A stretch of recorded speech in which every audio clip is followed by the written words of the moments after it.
तो आइए student start करते हैं अपनी आज की क्लास, जिसमें हम कंटिन्यू करने वाले हैं रेशियो एंड परसेंटेज का टॉपिक। और इस टॉपिक की एक क्लास हम ऑलरेडी कर चुके हैं। आई होप आपने वो क्लास देख ली है। हालांकि उस क्लास में मैंने आपको परसेंटेज के बारे में बेसिक समझा दिया था और उसमें कुछ क्वेश्चंस हमने प्रैक्टिस क्वेश्चंस भी कर लिए थे।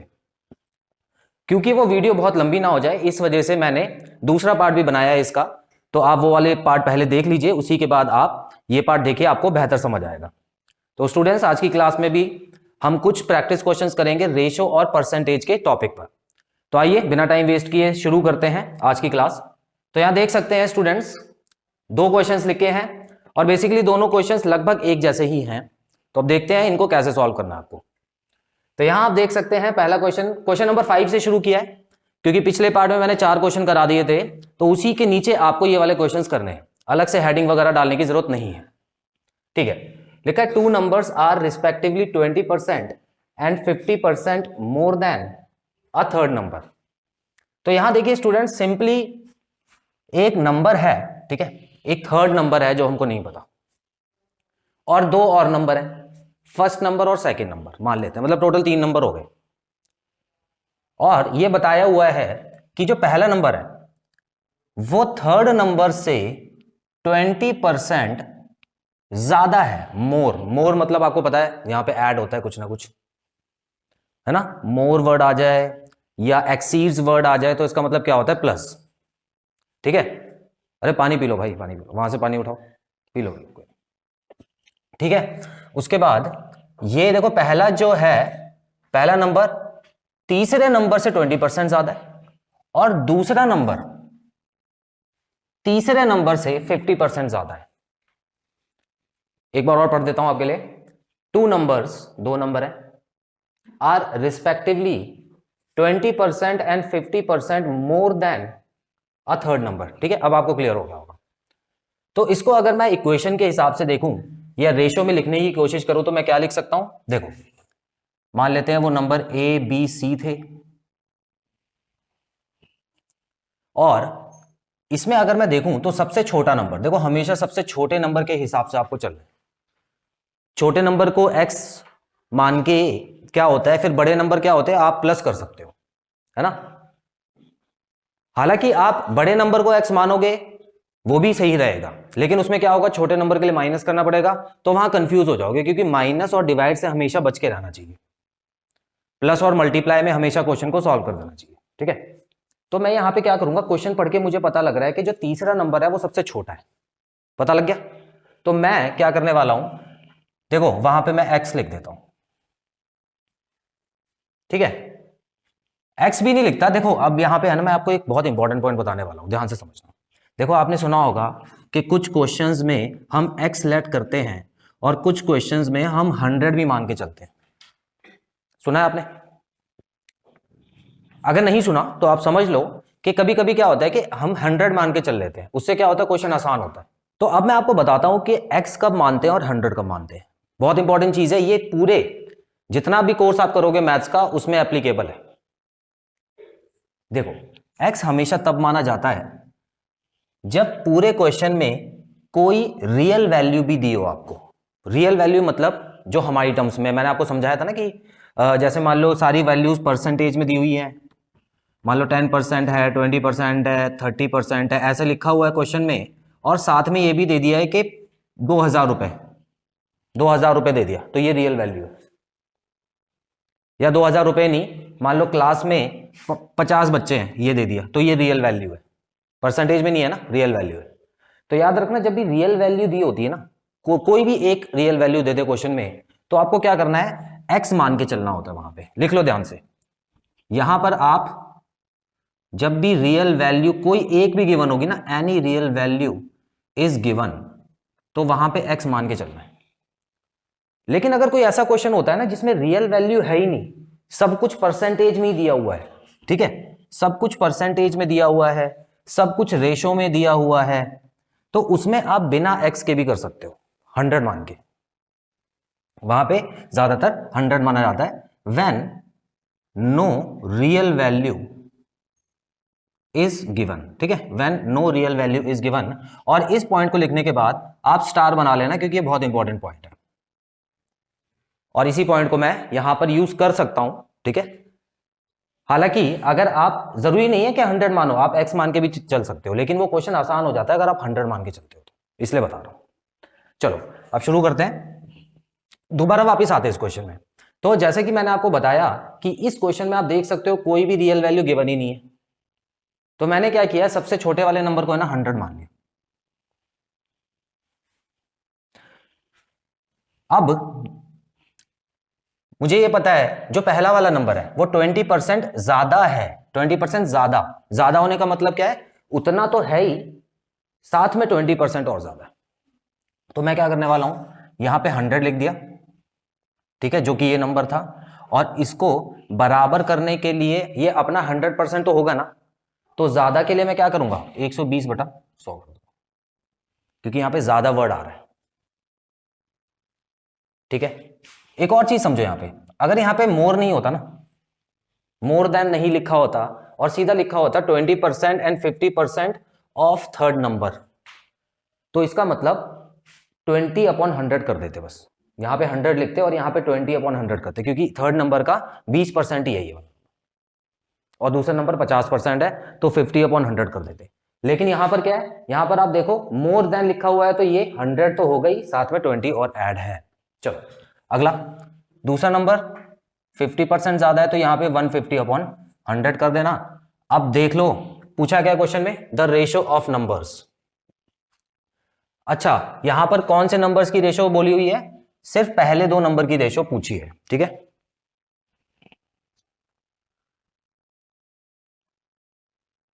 These two numbers are in ratio, हाँ ठीक है, मतलब जो दो नंबर्स है ना, पहले दो नंबर, उनकी रेशो पूछी गई है यहाँ पे। तो अब हम इसको सॉल्व करते हैं, ठीक है। अब देखो एक चीज समझो, पहले दो नंबर की पूछी है, तो मैं इन दोनों नंबर को हटा के साइड में लिख लेता हूं, लिख सकता हूं या नहीं, क्योंकि तीसरे नंबर की तो है ही नहीं।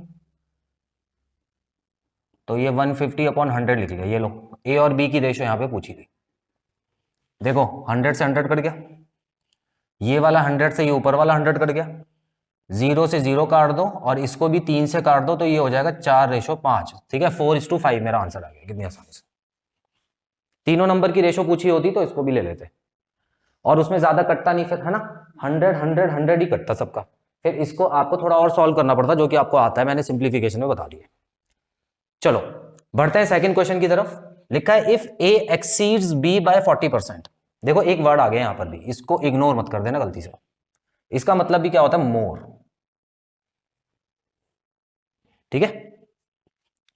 If A is more than B by 40%, ठीक है, मतलब इस इन दोनों को पढ़ के क्या लग रहा है, कौन सा बड़ा है, ए या B. A is more than B by 40%, A बड़ा है, जाहिर सी बात है, ठीक है। और एक और चीज दी हुई है, and B is less than C by 20%। इन दोनों में कौन सा बड़ा है, बी और सी में, सी बड़ा है, तो इसका मतलब बी सबसे छोटा है ना। पढ़ के पता लग गया कि बी सबसे छोटा है, लेकिन इसमें है ना तीनों को एक साथ लेट मत करना, कंफ्यूज हो जाओगे, कर ही नहीं पाओगे, ठीक है। वो कर पाओगे, लेकिन उसके लिए आपको पूरा कोर्स करना पड़ेगा, जो मैं आपको पढ़ाऊंगा, उसके बाद कर पाओगे। लेकिन अभी आपको क्या करना है, सिंपली लेना है इस क्वेश्चन को। देखो दो पार्ट में लेना है इस क्वेश्चन को। सबसे पहले मैं क्या करने वाला हूं, सिर्फ इतना पार्ट ही देखूंगा, आगे का देखूंगा ही नहीं। तो ए बी से 40% ज्यादा है, ठीक है, तो मैंने सिर्फ ए और बी की रेशो लिख ली यहां पे। वहां पे मैंने तीनों क्यों लिया था, कोई बताएगा मेरे को, और यहां दो क्यों ले रहा हूं। हाँ देखो बिल्कुल सही है, थोड़ा सा और समझ लो इसको। यहां पर दोनों का रिलेशन एक ही नंबर से बताया था, समझ आ रही बात, दोनों का रिलेशन बताया था एक ही नंबर से, तो बड़ा आसान हो गया था लेट करना। अब यहां देखो क्या है, यहां पे ए जो है वो बी से बड़ा है, ठीक है। देखो ए का रिलेशन बी के साथ दिया हुआ है, बी के हिसाब से देखें तो ए बड़ा है। और यहां पर देखो बी इज लेस देन सी, तो यहां पर है ना सी के हिसाब से देख लिया है बी को, यहां पर बी के हिसाब से देखा, यहां पर सी के हिसाब से देखा, तो दोनों को अलग हिसाब से देखा ना, तो इसीलिए गड़बड़ हुई। यहां पर भी सी को अगर बी के हिसाब से देखा होता ना, तब हम कर लेते, क्योंकि दोनों को बी के हिसाब से देखते। फिर चीज समझ आई, ठीक है। तो ये जो रेफरेंस पॉइंट होता है ना, जहां से हम देख रहे हैं, वो बहुत जरूरी होता है। ठीक है, अब एक चीज देखो, इसका भी एक मैं आपको वैसे भी थोड़ा और एग्जांपल देके क्लियर कर देता हूं। मान लो कि एक आदमी खड़ा है नॉर्थ में, एक आदमी खड़ा है साउथ में, ठीक है। अब देखो, और एक आदमी, ये वाले कौन सा आदमी है, ये ईस्ट वाली डायरेक्शन होती है, और बहुत सारी और डायरेक्शन होती है, आपको पता ही है, ठीक है, नॉर्थ साउथ ईस्ट वेस्ट। तो अगर आप ध्यान से देखो तो इस वाले आदमी के हिसाब से ये कहां पे खड़ा है, ये वाली डायरेक्शन है साउथ ईस्ट है, वैसे साउथ ईस्ट होती है, ठीक है, डायरेक्शन वाला चैप्टर में भी मैंने कराया हुआ है, ठीक है। अच्छा, इस आदमी के हिसाब से देखे तो नॉर्थ ईस्ट में खड़ा है, तो ये तो गड़बड़ हो जाएगी ना यहां पे। लेकिन अगर मैं दोनों आदमियों को यहां पे खड़ा कर देता, देखो यहां पर, तो हमको कंपेयर करना ज्यादा आसान रहता है। एक आदमी यहां खड़ा है, दूसरा आदमी यहां खड़ा है, दोनों के ईस्ट में खड़ा है ना ये, तो इसीलिए। चलो ठीक है, और कंफ्यूज नहीं करना चाहता आपको, ठीक है। चलो अब आगे बढ़ते हैं, इसी क्वेश्चन पे आते हैं। तो मैंने क्या किया, ए और बी को ले लिया।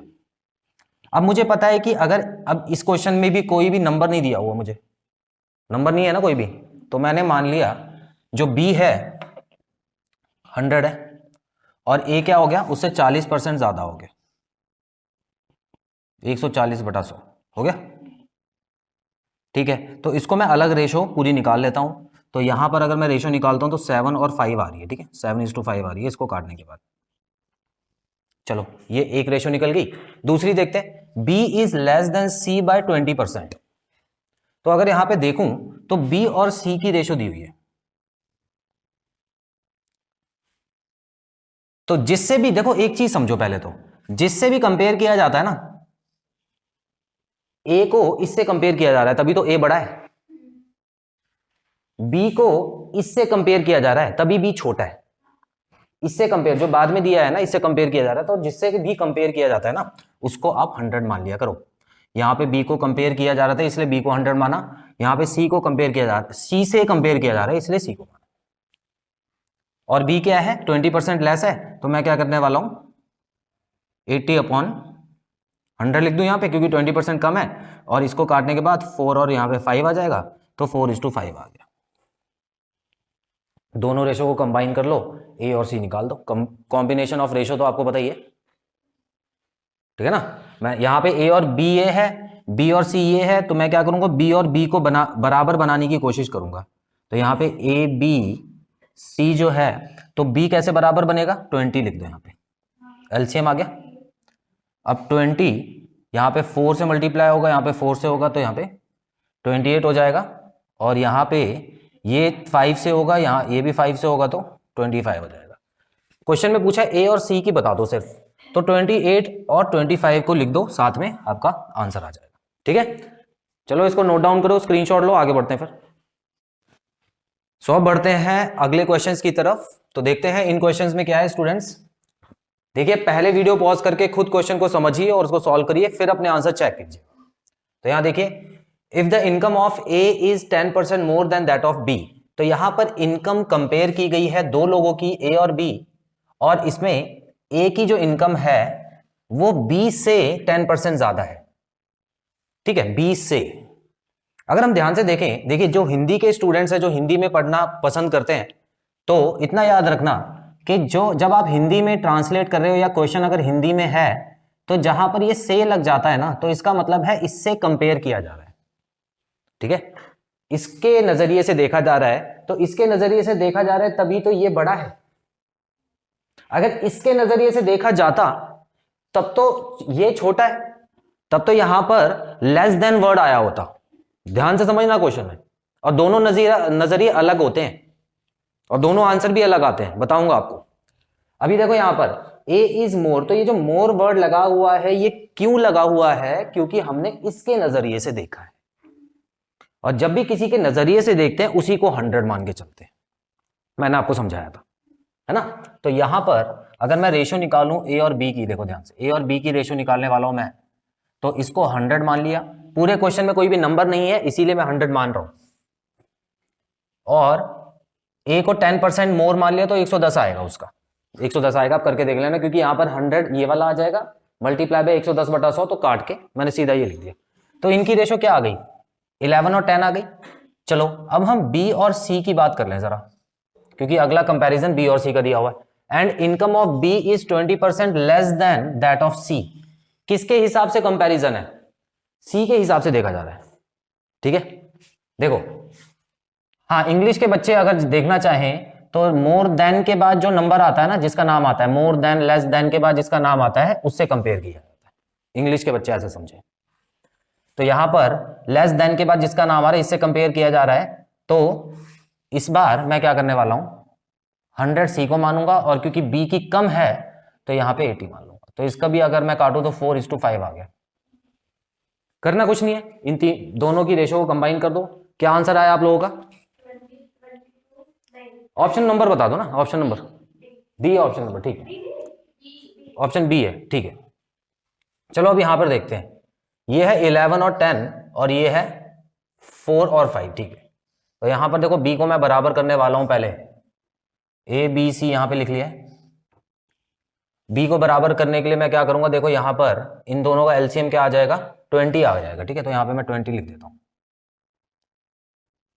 अब इसको 20 बनाने के लिए 2 से मल्टीप्लाई किया है, तो इसको भी 2 से मल्टीप्लाई करूंगा मैं, तो ये हो जाएगा 22।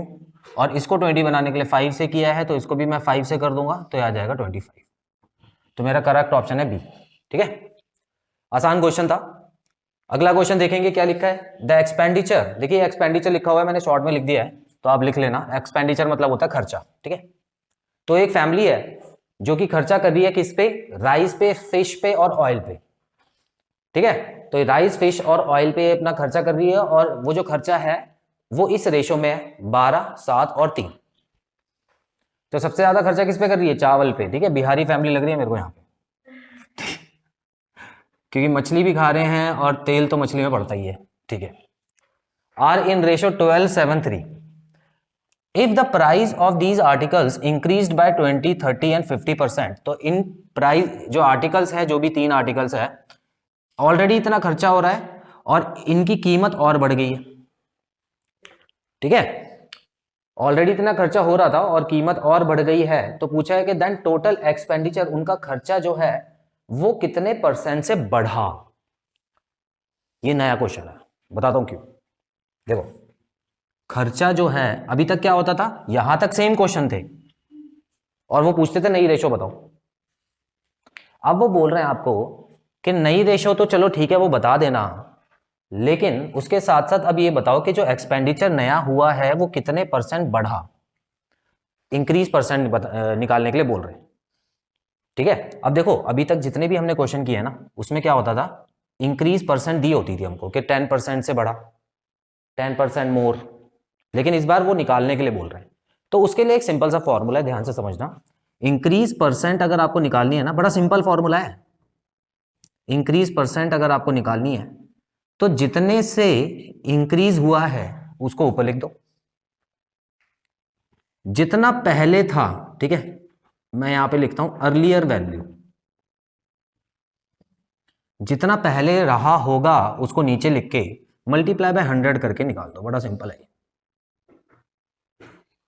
ये 2 फॉर्मूले और लिख देना, क्योंकि मैं इंक्रीज के साथ डिक्रीज % का भी लिख देता हूं, वो भी सेम है। अब मान लो कोई चीज की कीमत घट जाती है और पूछा है कि कितने % कम हुई, तो आप सीधा सीधा लिख देना कि जितनी कम हुई, मतलब असली वैल्यू में जितना कम हुआ, upon earlier value multiply by 100। यहां पे % लगा देना, मल्टीप्लाई बाय 100%। इतना क्लियर, ठीक है। एक एग्जांपल ले लेता हूं पहले, इस क्वेश्चन से पहले एक छोटा सा एग्जांपल लेके आपको समझा देता हूं। मान लो एक गांव की पॉपुलेशन पहले 5000 थी और वो अब हो गई 5500। अब आपसे पूछा है कि % कितनी बढ़ी, तो आपको सिंपल क्या करना है, इन दोनों के बीच का गैप कितना है, 500 है ना, क्योंकि इंक्रीज लिखना है सिर्फ। तो 500 यहां पे लिख दिया, अपॉन पहले कितना था, 5000 था, मल्टीप्लाई बाय 100 कर दो।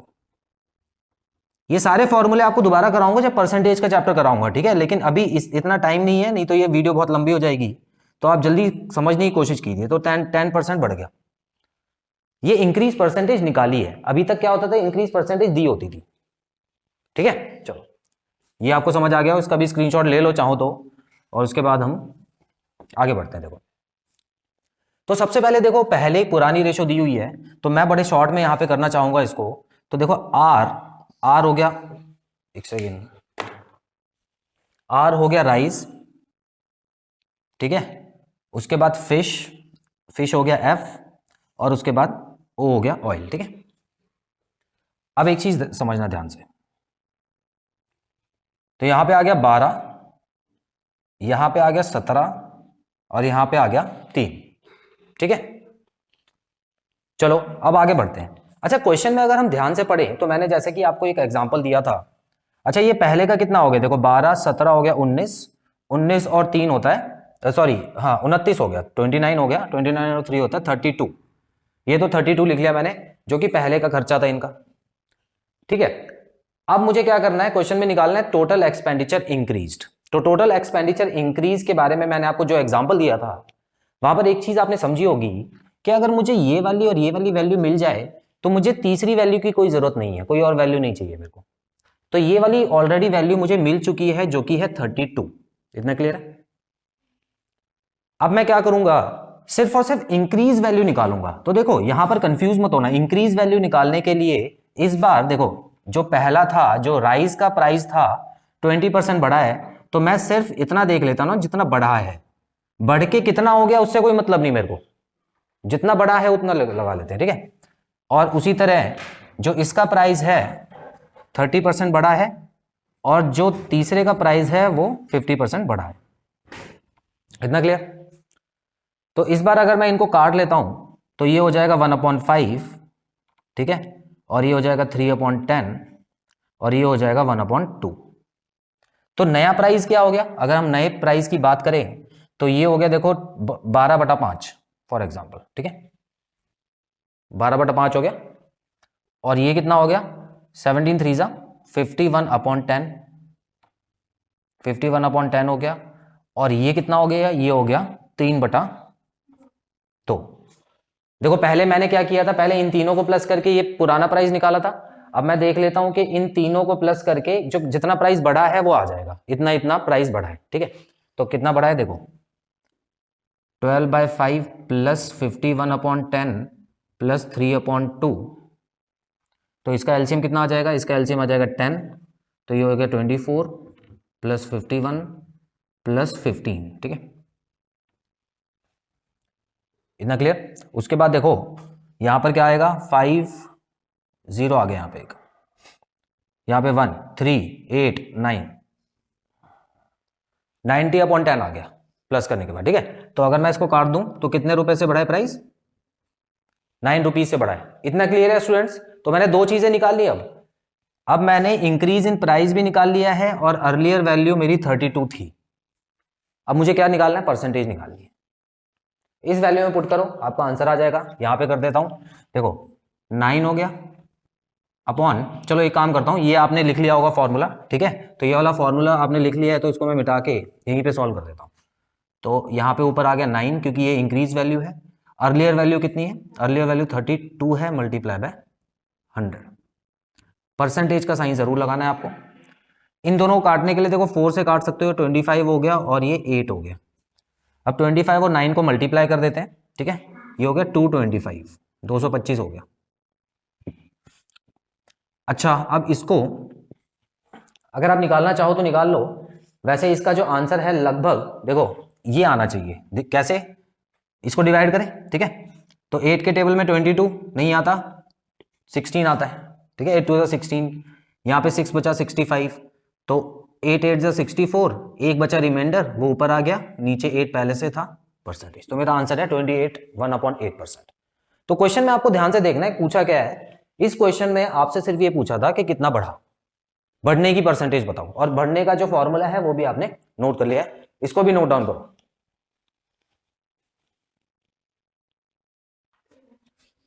सो स्टूडेंट्स, यहां पे खत्म होती है हमारी रेशियो एंड परसेंटेज की क्लास। आई होप आपको सभी क्वेश्चंस बहुत अच्छे से समझ आए होंगे। कुछ और क्वेश्चंस होंगे जो कि मैं जब पूरा रेशियो का चैप्टर खत्म हो जाएगा तो मिसलेनियस क्वेश्चंस में वो कराऊंगा।